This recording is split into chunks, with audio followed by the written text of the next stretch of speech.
సంవత్సరాల నుంచి గణపతి మహోత్సవం అంగరంగ వైభవంగా చేస్తాం. గణపతి నేస్తం వారి దాంతో మేము అందరం కూడా చక్కగా చేస్తాం. ఈరోజు అన్నదానం కూడా 1500 నుంచి 2000 మందికి అన్నదానం కార్యక్రమం జరిగింది. లడ్డు వేలం పాటం మన వినాయకుడి ఊరేగింపు రేపు సాయంత్రం 6 గంటలకి బయలుదేరుతుంది. ఆదివారం రోజున బయలుదేరుతుంది.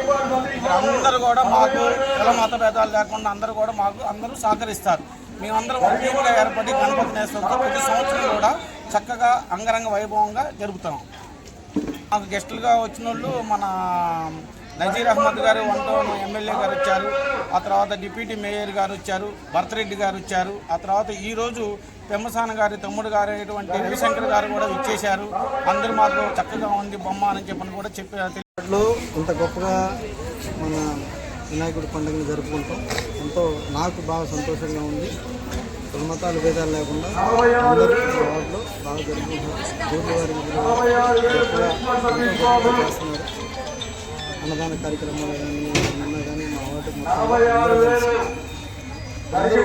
భేదాలు లేకుండా వినాయకుడి పండుగ జరుపుకుంటున్నారు. ఇంకా ప్రజలందరూ బాగుండాలని, అందరూ సంతోషంగా ఉండాలని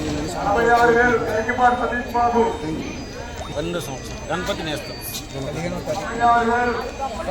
రేపు ఆదివారం రోజున లడ్డు వేలం పాట ఊరేగి వీళ్ళకి కూడా ఎంతో ఒక పటిష్టంగా బాగా టీం వర్క్ కానీ వీళ్ళు కానీ చక్కగా